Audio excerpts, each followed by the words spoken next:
Welcome in to the DNVR Avalanche podcast presented by DraftKings Sportsbook. Use code DNVR to sign up for a new account and get amazing odds boosts every single day.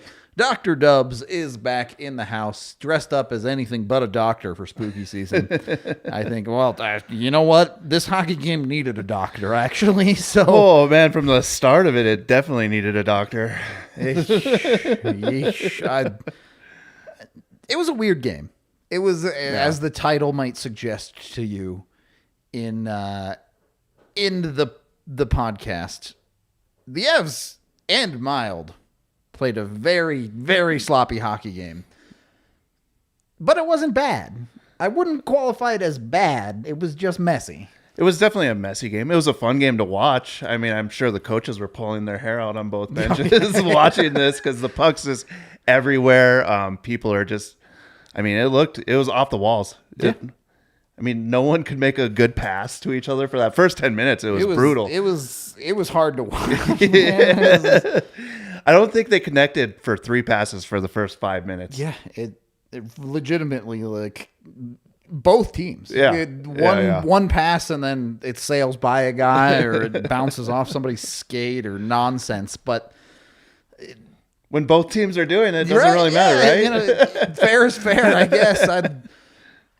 And look, the final score looks real good in the Avs' favor, 4-1. Definitely. If you don't look at anything else, I think you're super happy with the result there. And even, again, not a normal game for the Avs. They led for pretty much all of it. They gave up a goal to make it 1-1, but immediately scored after. Yeah, I mean, they gave up that goal too, and they, the Wild were on the power play. It was a beautiful executed power play. Yeah, and we'll get to the Avs power play in a little bit too. But if we're starting off the top, the difference in the first period of this game was the Avs figured it out first, right? Yep. We talked about the sloppiness. All of a sudden, halfway through the period, the Avs goal comes. Boom, boom, boom. 3 beautiful passes. Oh, unreal. Like Berkey, too, right there. Like he had that chance just to squeeze the stick and shoot it, and instead passes it over to a wide open Landeskog. Landy gets to put one home on he made it look pretty, but it was an easy goal for him, let's be honest. And just a beautiful play from the Avs, which is... When we talk about the Avalanche as a cup contending team, I think that's part of what we mean, is they don't have to bring their A game on any given night because they can do that on any shift. Yep. Any shift, something clicks and a puck's in the back of your net. For sure. So... I mean, and the other part of that whole sequence there was Byram really started that out by getting the puck out of the zone, right? Like there was a little bit of back and forth down in the Avs zone, and finally Bo gets control of it and just kind of works its way up the boards. Doesn't get a point for it, but no, but goal doesn't happen without him, right? Definitely. Yeah, this was a fun hockey game, I think. Sometimes weirdness is fun, right? Like it's not the prettiest to watch, but you get a little bit of back and forth. You get some nonsense going on. And you kind of see who can wade through it a little bit better. Well, we were talking about it too. Is like in the first period there for about there was like a 2-minute stretch there where the Avs were under fire.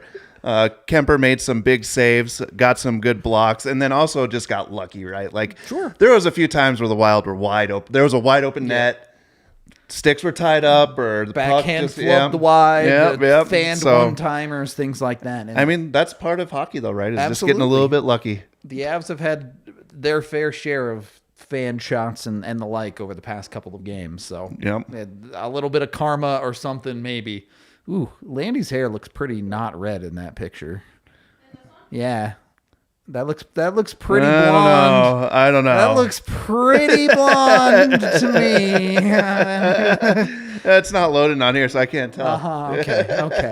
Okay. Look, I don't think the Avs played particularly well in periods 2 and 3 of this hockey game. And I think part of that is this team is still learning how to play in a close game that they lead. Yeah. We've seen them look at their wins. And a pretty easy win against Chicago where they led by a lot the whole way. Yeah. a Tampa Bay game where they should have won in regulation but blew it, and it took it all the way to the shootout to get the job done. Definitely. And then recently here, they now have 2 in a row where they're starting to feel out what it's like to have a lead in the third period again, I think. But tonight, while it wasn't pretty, again, Darcy Kuemper only gives up 1 goal in the game. Yep. It was his workload outrageous? Did he have to make unbelievable saves? No. But the job got done. Yeah, and there was a few stretches there where, the Avs had to rely on him. Yeah. Because there was just a breakdown there. And again, like we said, there was a lot of luck out there tonight for the Avs. Definitely. And that's part of hockey, and it worked out for them. Yeah, I mean, certainly a little bit of luck both ways when it comes to injuries, at very least. Look, you never want anyone to get hurt, as multiple Minnesota players took pucks and sticks to the face. Yep. Hoping the best for all of them. But at the same time, the Avs lose Andrei Burakovsky in this game. Not really defined. Yeah, it was kind of a quiet exit. Hey, he's got an upper body injury. He's not going to return. We haven't heard from the Bednar presser yet, as I'm sure Evan and AJ are on top of that. But they're not in studio, so yeah, it's a short bench tonight. Over here. we're running a little bit short too, just like the team. So it's the way it goes. But I think, look, I mean, let's be real. The turning point in this game was the Avs get scored on in the second period, and Nathan McKinnon decides that he's going to dunk on Minnesota and give Eric Johnson a goal. Oh, wow. I mean, you see that from your captain. Well, not your captain, but your best player. Assistant captain, but your best player on the ice. It's alternate. Someone will yell at me before. It is alternate captain, not assistant. I mean, that was a full energy McKinnon out there, right? Yeah. It was not the norm. Again, more weirdness in this game. Yeah. McKinnon was fired up, and he was doing things. In the first period, he almost put John Merrill on a poster. But then, he goes full beast mode and creates the EJ goal. Absolutely. He decides he wants to get into a fight. Oh, man, that is... in the third period. I don't know how to feel about that one. It's like, that's awesome. He's sticking up for Byram. He's showing the way of, you're not going to mess with this guy. Especially after just a horrible hit on Byram. Somebody had to answer the bell on that one. But do you want it to be... number 29. Nathan McKinnon versus a guy who I've never heard of before tonight is not a good trade. No, absolutely not. Now, it worked out for the Avs in pretty much every measurable way. One, because they called it a major for boarding, and 2, because they decided that Nathan McKinnon throwing his gloves off and punching a dude was roughing. That's and the greatest not fighting. Speaking of his gloves, the only person out there with he brought light blue gloves. Is he just feeling hot? Maybe it's just those are broken in the way he likes them. I guess. I don't know. He was. They come off real easy. They do that's come for off. sure. Maybe that's why he likes them. Who knows? Look, either way, it worked for Mac tonight. It wasn't the all-world goal-scoring ability, but and look, I think it starts from the top. You see Mac playing physical like that, and it went all the way down the lineup tonight. Obviously, you get that stuff every night from guys like Logan O'Connor and all that, but you saw Cale Makar putting down hits. You saw Eric Johnson stepping into people. You saw everyone top down was getting into the game physically. For sure. When you see one of the leaders of the team being engaged like that, not having the greatest night offensively, right? Yep. Not really doing much out there. And it's like, I'm not affecting the game that way. So I'm just going to go out there all amped up and just kind of cause chaos. I thought he did a good job. Absolutely. And that part of the game was super fun for me to watch. Was the physicality was absolutely there every single shift of the night. And sometimes hockey's that simple. Yeah. If the puck isn't working for you on your stick, just go out there and beat dudes with effort. Yeah. I think the thing that the Avs did very well against the Wild was just the pursuit on the puck. The pressure on the puck. the Wild didn't have time to think about what they were going to do, and that really worked out in the Avs' favor. And I mean, that's what happens when you've got a hungry team. Yeah, hungry is the correct word for it tonight. I think for the Avs, the second goal they score pretty much exemplifies it, where they get scored on and they said, "Look, it doesn't have to be pretty tonight," but they weren't going to lose this hockey game. No, it's it's game 8 of the season. It's too early to be like, "Oh, this is the biggest game of the year," right? But so far, but they get back to 500, right? And, absolutely. And I think that gives everyone, both in the organization and the fan base, it's like, all right, take a breath. Yeah. Whatever the start of the season was is washed away. The Avs are just fine. You're back here. You're good to go. Yeah, and that takes stress out of the locker room too, right? Yep. Not thinking about where you're standing right now. And, basically you can go out there and do what you want to do. So, and they looked a little bit looser tonight. They did. I do think noticeably we're not squeezing the sticks. Yes. Compared to the last couple of games where, look, I know the Avs bombing away from the point isn't everyone's favorite thing in the world, but they weren't shy about it. They weren't doing the cut to the slot and pass the puck instead of shoot. That drives everyone insane. Yeah. So, in my opinion, that's an improvement. We'll put it that way. Yeah. Look, I don't love that the Avs got heavily outshot in the second and third period of this game. Yeah. The puck possession was not great. And thankfully, we don't have to understand what this game looks like without the major penalty at the start of the third, because 1-goal lead in that third period didn't feel super comfortable. No, especially when you see the Wild pressing like that, right? Like, there was some times where they had a lot of control, and they were peppering Kuemper For sure. But Kuemper, it was a weird night, right? Because the defense felt pretty solid to me, despite the lack of possession for the Avalanche. Yes, they gave up a couple of high-danger chances here and there. Yes, there were some possessions where they failed to clear the puck. But on the whole, they were taking care of what they needed to do and limiting Minnesota to chances that you settle for most of the time. Yeah. I mean, there was a lot of perimeter shots. I think there was just a few times there, especially, again, like, every period they had a time where the Wild were just controlling the puck down low and moving the puck around the zone, and for whatever reason the Avs just could not match it.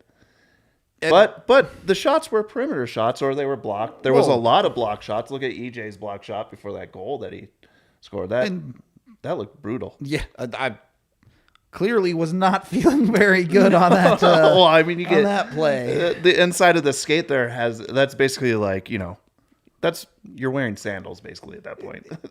All right, look. So I've never taken a slap shot from anyone off the skate blade. Blaze, what does that actually feel like? It hurts, especially if it gets you on the top of the skates. Sure. My right foot is broke from a slap shot to it. Still? Yeah. Well, it broke, and then I never got it fixed because I was just young healed and however it healed. Oh yeah, it's gross. Oh, great. Yeah. You'll see it sometime. Eric's seen it before. I wear sandals a lot. Don't just give that away for free. That's OnlyFans. Oh, what do I have to do? Like a little reveal. Yeah, exactly. Absolutely not. Feel anything like that. But it's one of those plays where it's not going to feel good, but EJ shakes it off. Yep. Comes in and does what he has to do on the very next shift. Yeah, like, that's awesome. My foot might be broken, but I'm scoring a goal. Yeah, until he takes his skate off, he's fine, right? Right. Keeps the swelling down. Yep. Everything's in place until you... In about 35 minutes, he's going to not be able to like walk. A balloon. Yeah. But he's going to look like a pirate on Halloween. Peg legging it a little bit. So, look, there was a little bit of fight there for the Avs with that goal, but I do want to get to the power play because, yes, it's a 5-minute major. You're supposed to score a goal on it. Yeah. more than one, hopefully. They only scored one. Start with the first half of it. Sure. McKinnon's in the box. Rantanen's not in the game. Yep. You have a power play one unit that is Landeskog, Kadri, Kuemper, I think Makar, and I don't even know who the fifth Was forward it Ranta? Was It Ranta? might have been I think it was Ranta. It Ranta. might have been Ranta. I'm not quite sure, but I saw Ranta out there for sure. And you not only score a goal, but you execute the power play you want. Oh, beautiful exactly pass. the power play you want. Yeah. And you get the critical third goal of the game from a depth option. Yep. This is how you write up an Avalanche W every single night. You get goals from your top line, you get a goal from your defense, Yep. and you get a special teams goal from your depth options. Yeah. Which has been lacking. I mean, A ton. that special teams. The PP. The PP's been bad. It actively terrible. And as we continue with the weird storylines of the night, because it's Halloween and it's just a spooky game, I guess. I don't know. The power play, at least the 5-minute, which eventually turned into a 5-on-3 for the last like minute 20 of it or something. It did not get that second goal. No. But I thought it looked really good. Yeah. I mean, again, when you have a 5-minute power play, there's going to be stretches where you give up the puck because you're trying to create chances, right? Sure. So that's going to happen. So if you're angry because the Wild get possession and clear it, that's going to happen. But I thought it looked good, and again, it was some weird setups there at the beginning of it, but it worked out. Yep.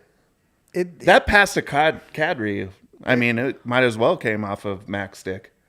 And look, they set up multiple plays that I really like. Yes, there are a couple of plays where McKinnon takes a shot from up high that is not my favorite thing in the world, but the Avs like it. They know it works sometimes. That's fine. But there were also a number of plays where, one, the Avs worked it down low, got quality opportunities deep in the zone that forced Minnesota to come low.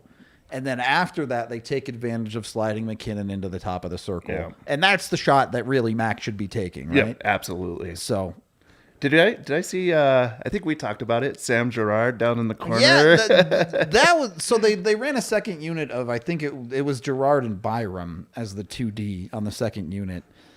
And I don't understand why Girard is the swing man going deep into the zone, because Girard makes way more sense as the dude from the point distributing the puck. Yeah, absolutely. Especially with Byram thrives coming down the wing as a defenseman. But is he really a big threat down there?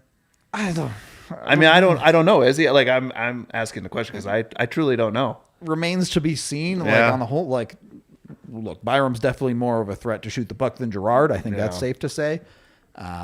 He's been dangerous with his passing ability from there in the limited spots that we've seen. But the power play, the second unit tonight was kind of just digging for whatever was left of the lineup. It was a hodgepodge of a lineup, yeah. When your options are Sam Girard playing halfway forward or Jason Magna, you play Sam Girard, I guess. But on the whole, though, the difference tonight with the power play to a lot of the games leading up to tonight was the process. Yeah. You take the process from tonight and you apply it on a nightly basis, and you feel pretty okay with it. Yep. You take the process from the previous 7 games, and you're like, this power play is not going to score much. So, well, I mean, it is different because you're playing different teams. So obviously, different teams give you different looks, but at least tonight they were getting into the zone and getting set up, right? Minnesota got kind of pulled apart at the blue line. And their penalty kill is pretty bad this year. I think they're like 27th in the league or something like that. They're not good. Turns out when you buy out a franchise defenseman, it hurts your penalty kill a little bit. A guy that just eats minutes. Yeah, too, right. So. So, all right. A couple of things here. I also have a couple of things when you have a moment. Oh, go for it. Yeah, let's go. It's weird. You're like behind glass. Yeah, I know this time you guys. Well, you can see me on the monitor down barely. there. Okay. You said what's spooky and scary about this game. What's spooky and scary to me is the amount of people that have said DNVR only fans. I don't like it. Please stop.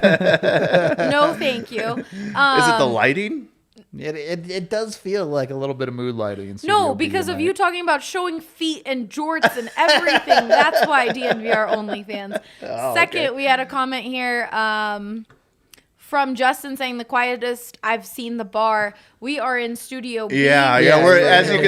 If you can see this, we're in a studio brick behind walls the bar. where no one can't hear anything. Yeah. There's brick walls and everything, so that's why it's a little quieter over here. I assure you. And then we have someone asking about Ryan's costume. Ryan was all hail Kale, so he was wearing a Kale McCarr jersey with the robe and the king. We should see if he can make a real Guest quick appearance. appearance. Can you make that happen? With the robe on? And then I was supposed to be Big Moose with a McKinnon jersey, but I couldn't find Moose ears anywhere in Colorado. Slacking. I dressed as a Manscaped rep, so I can't talk.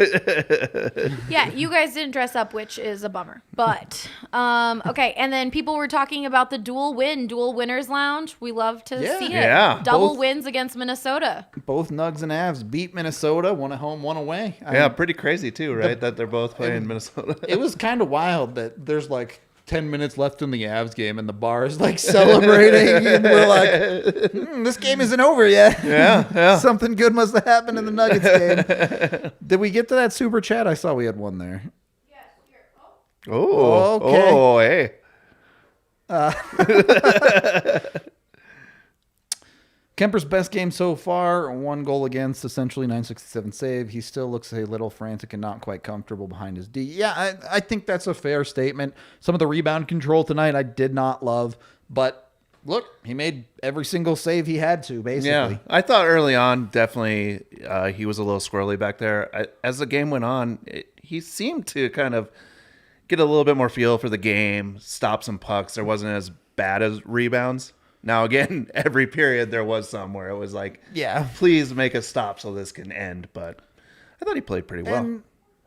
And like, for perspective here, legitimately, he has played 7 games behind this defense, 7 actual games. Yep. It took Grubauer like 25 to really settle in and for the defense to start playing around him the way that he wanted. I think most encouragingly to me, the big problem through the first 4 or 5 games of the season, the dude was getting murdered blocker side. Yeah. Not happening anymore. Nope. And I mean, again, the only goal happened on the power play for the Wild. Right. So, like, that's expected. On they're a going to play get where one. the Avs can't clear it, and then it ends up in the slot, and it's like, well, good luck, Kuemper. Yeah. Make that save. Yeah. So, it. Oh, let's right. go. Okay, it's time.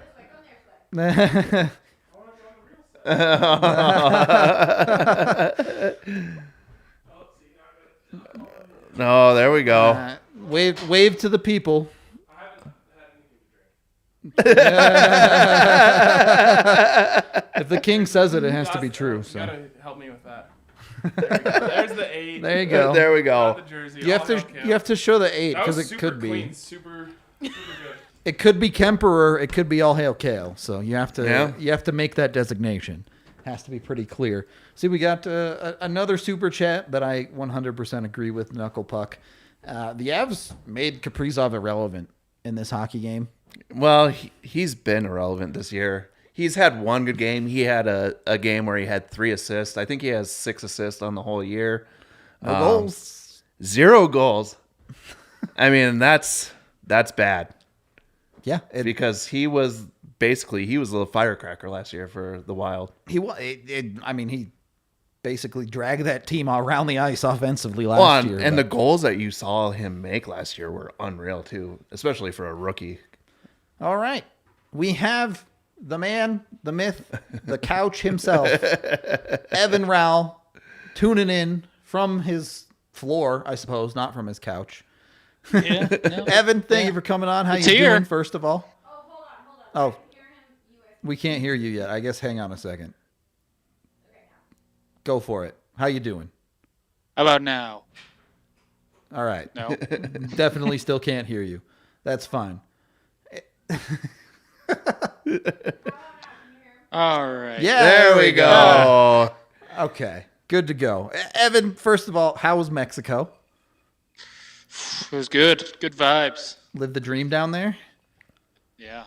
I saw your tweet saying you got some ESPN hockey down there. So Yeah, ESPN's everywhere. That's the thing about ESPN that NBC Sports is not.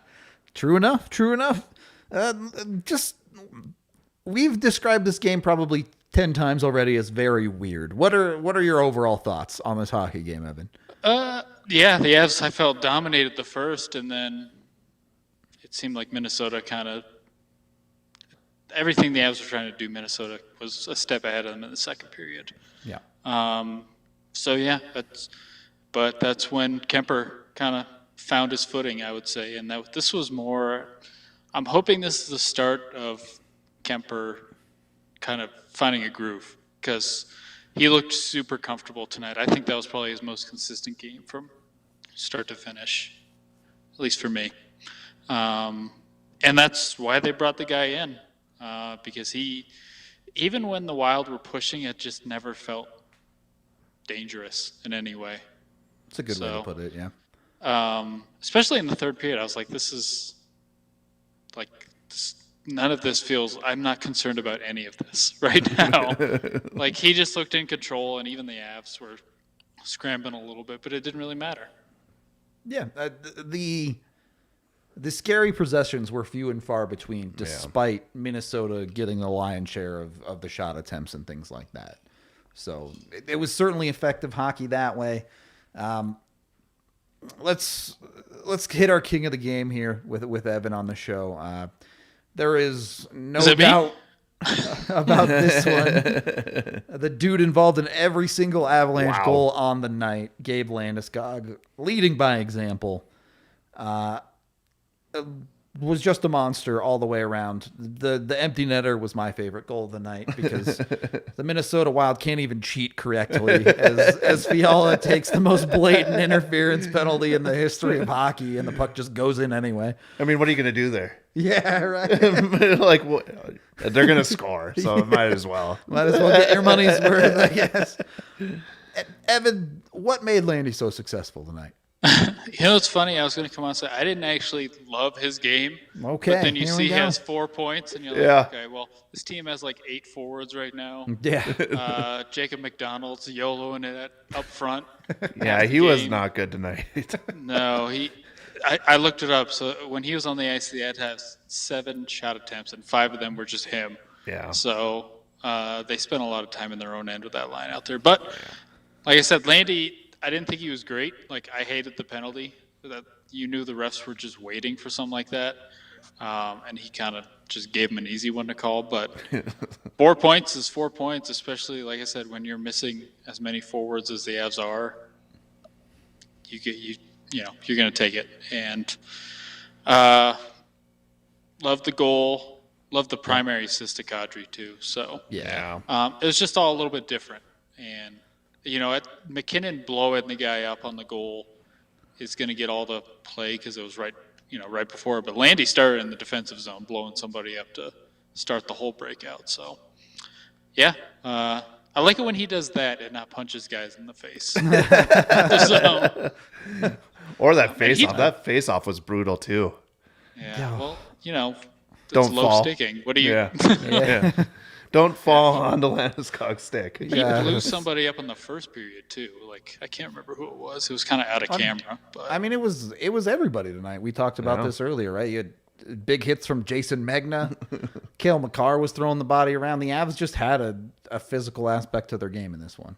yeah, the Avs love them some Magna right now, don't they? Well, look, it's Megna or McDermott, so which do you want? Easy choice. So that is what it is. I know you were tweeting about it during the game a little bit. Some of the Avs, I've taken to calling them the lost lines. Guys playing 5-6 minutes a night got pretty caved on the possession metrics. Yeah, so I still didn't see the game against St. Louis, but it sounds like that fourth line was good against St. Louis. Tonight they were just the chaos you would expect with those 3 guys put together. Yeah. Like Jason Megna centering Jacob McDonald and Darren Helm. You Yeah. kind of got what you would expect most nights tonight. and the Kaut Comfort Jost line pretty much did nothing. So it was the big guns, and I will say I am pretty tough on Sampo Ranta. I thought the first period was probably the best period I've seen him play in the NHL, because he was doing a little bit of everything. What did you make of that line as a whole? The Avs, obviously, especially after Burakovsky goes down, they're just throwing dudes together. You get Kadri, O'Connor, and Ranta. I thought when those three were together, that was their most consistent line from shift to shift. O'Connor has just kind of become Mr. Consistency at this point through 8 games, but Ranta, I really liked him, and I've liked Kadri pretty much all year, so really like that line for the most part tonight. All right. It's just a weird combination of players, but it's worked. With that fourth line not doing so much tonight, Here and we what go. and what you're seeing in the AHL, there's 2 names I'm going to bring up. You've got to bring up Sherwood right now. Do you? I don't know. I know he's leading the AHL in scoring right now. He is so leading it. If we're talking about earning it, he's probably earned it. And the other one? I mean, I'm assuming it's Newhook. Oh, obviously. I would bring up Newhook, of course. Yeah. When I watch Sherwood play in the AHL, I'm like, this is an AHL player. He is so selfish with the puck. I guess you can get away with that in I the think he AHL had a little bit more. 15 So shots last night. And it's just, yeah. You take he's enough, one will go in.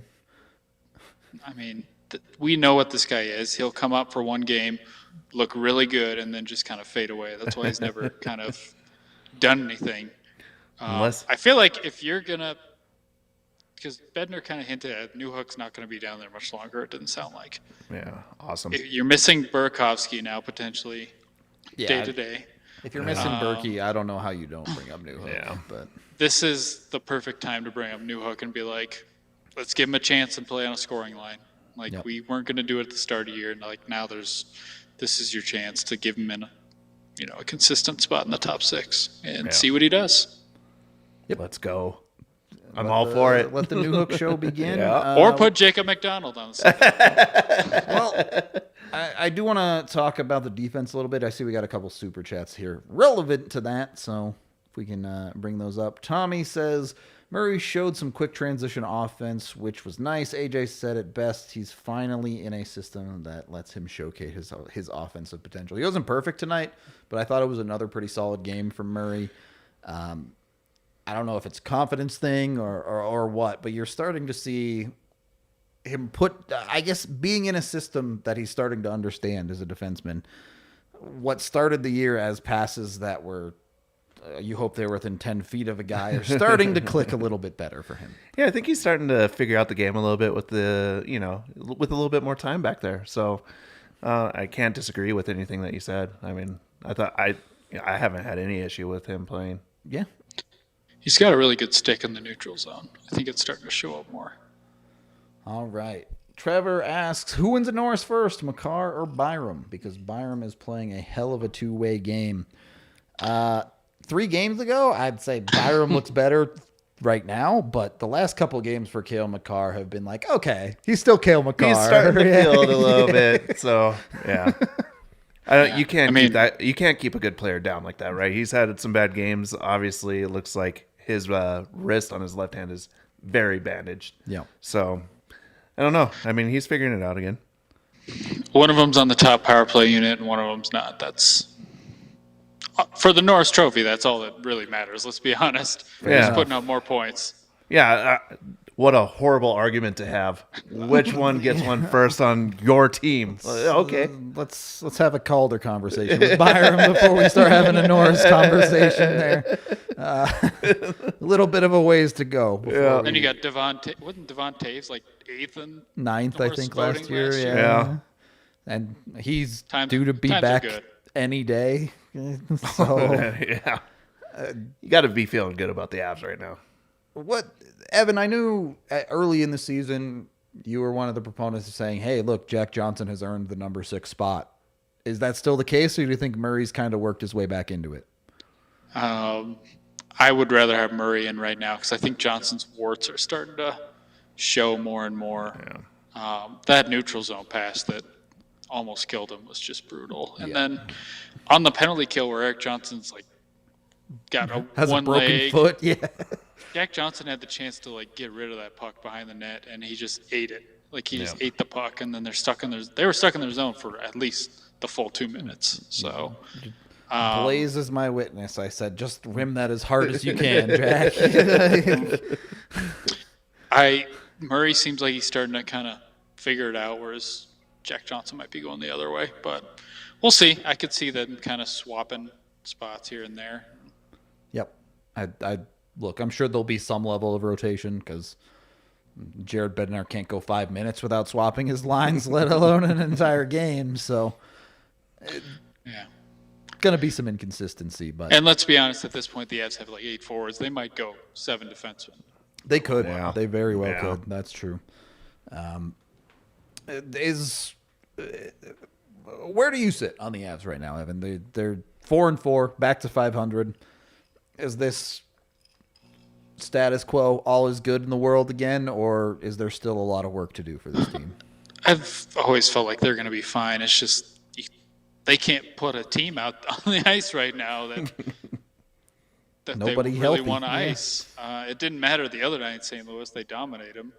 But I'm in no way concerned. I think they're starting to kind of find their identity. And really, it's coming from that first pair, whereas Gerard Makar was not working, and Byram Makar are just Is go, dominating. go. Yeah. which is how this team wants to play. So I think that kind of just gets things going for the rest of the team. Gerard back in the lineup tonight. Blaze, did you notice him much? Not really.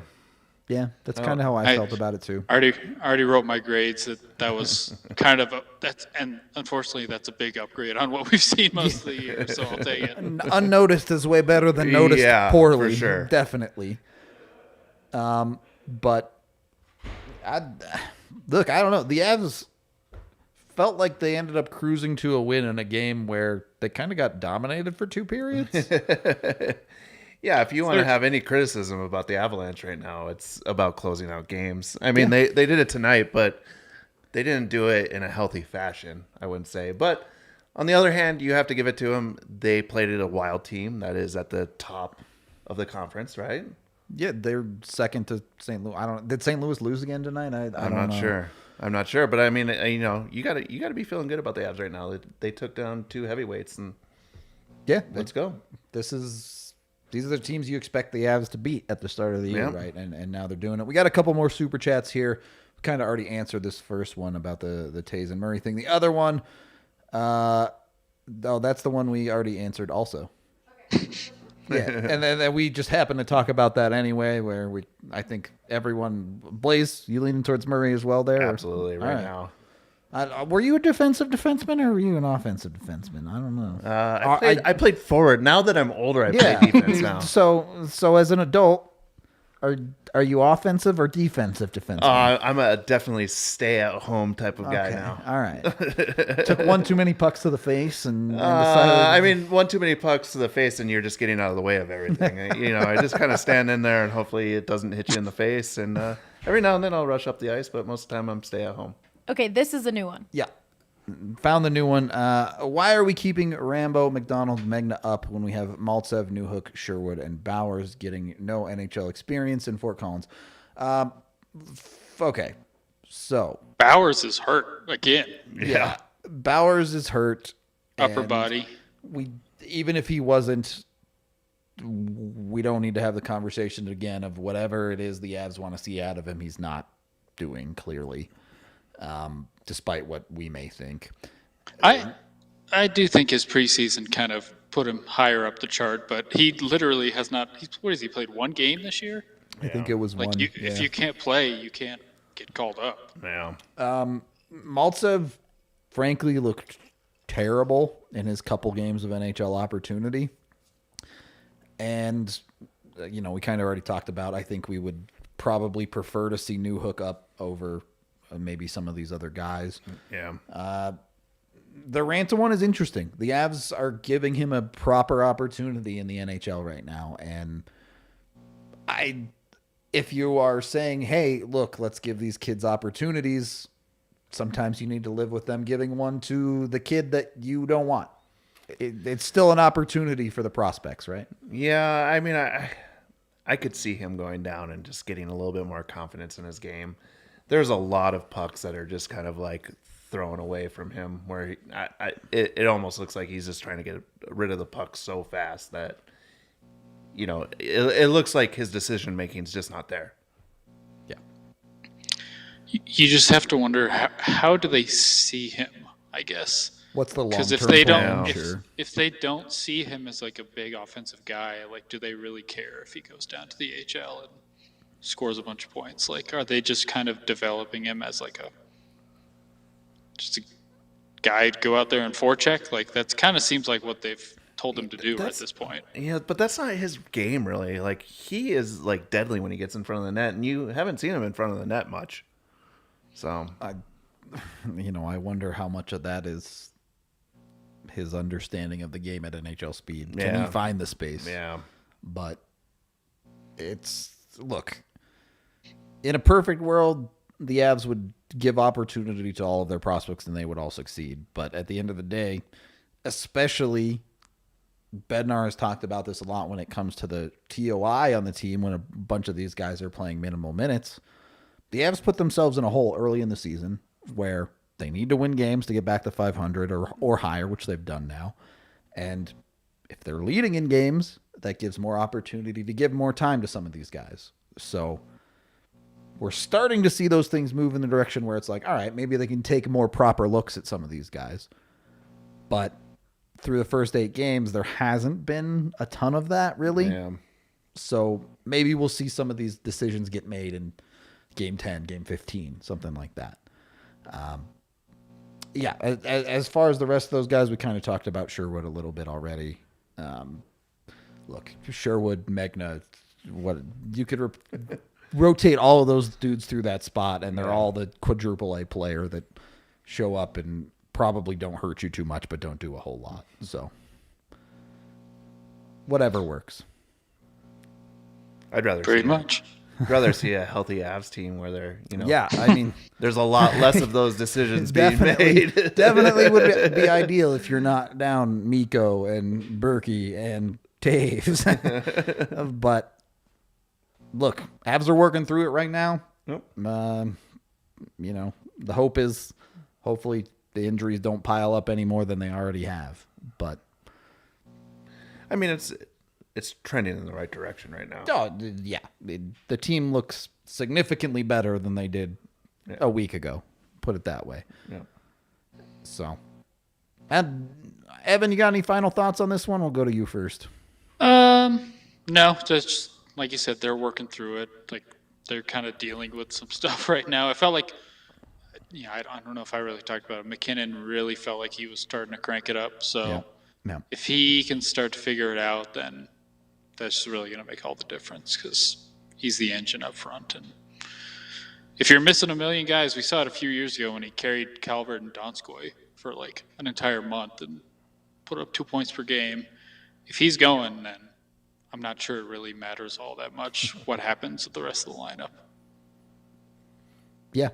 I mean, look, at the end of the day, every lineup, it's top down. If your best dudes are going, you just make the rest of it work on most nights. So, I mean, when you're missing this many guys, it makes sense, but it doesn't feel like they've had a full 60-minute effort yet. Yeah. So, but like I said, when you're missing these many guys, that's not that surprising, because there's just a lot of inconsistencies in the lineup, especially when guys just continue to leave mid-game and you're just tossing random dudes on the ice. Speaking of which, thank you, chat, for coming through with the quote there. On Berkey day-to-day, I think he just tweaked something. So it doesn't sound like anything too serious. But it looked like he went ass over ankles when Yeah. Johnson scored. On the I saw in second the goal, background him falling over. I was like, the reverse toe pick. Blaze, you got any final thoughts on this one? I'm going to go from the back end of the Avalanche, Okay. right? Like, if That's Kuemper... bottom up. Huh? Kuemper looked as advertised tonight, and if that's the trend that we're going to start seeing, I mean, if he's only allowing 1 goal on a power play, get ready for some fun Avalanche hockey this year. You don't need a banger offense when you can give up one goal a night. Yeah, especially in the modern day NHL. If it's one goal, you're gonna have a good season. Thank you for the super chat, Roger. Kadri gets 1 game suspension for not taking any penalties. Oh, in the beginning there too, when he started getting into it a little bit, there was the fight that broke out. Yeah. You're like, just stay away from that. What I did want to get, I guess, both your takes. We kind of glossed over it earlier. You think the Department of Player Safety should take a look at that hit on Byram? Yeah. Yes. Okay. I hope they don't think 5 minutes was enough. No, I mean, Because- minimum a fine.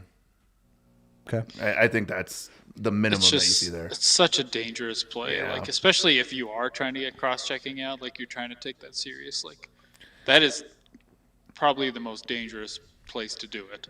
And that one wasn't like a bang bang in the corner. A guy turns his back to the play. Like that was numbers all the way. He saw Byram it. is actively tracking Yeah, down a puck. yeah. Like you can pull away from putting that guy through the boards there. Yeah. Cross-check numbers, Yep. 3 feet from the boards. Yeah, So, yeah. it's the exact recipe for what not to do, right? Yep. By the precedent they've set this year, no doubt. It's got to be looked at. And Absolutely. you know, I'm assuming this dude I've never heard of probably has no history of suspensions in the NHL. But, you know. There's a lot of guys I'd never heard of on their team. Well, one of them can say they fought Nathan McKinnon now. Yep. Isn't he the guy who scored? Like, he dropped his stick and it just hit him in the leg and went Oh, in as his the first rookie. NHL He's a goal. rookie. Yeah. Yeah, and now he's gonna get suspended. Yep. Checking all the boxes. He's also the guy that stepped on the puck in warm-ups too on his first lap out there. Hate to see it. All right. Anyway, we're going to get out of here. We're going to go enjoy our Halloween party here at the DNVR bar. So if you snooze, you lose on missing it. Hope to see you all very, very soon. The Avs are off for the next 3 days, but we will be live Monday at our normal time, 1:30 p.m. at Mountain. We hope to see you all there. For Blaze, Evan, I'm Rudo, and we love you all very, very much. Thank you for the super chats. We will see you on the next one.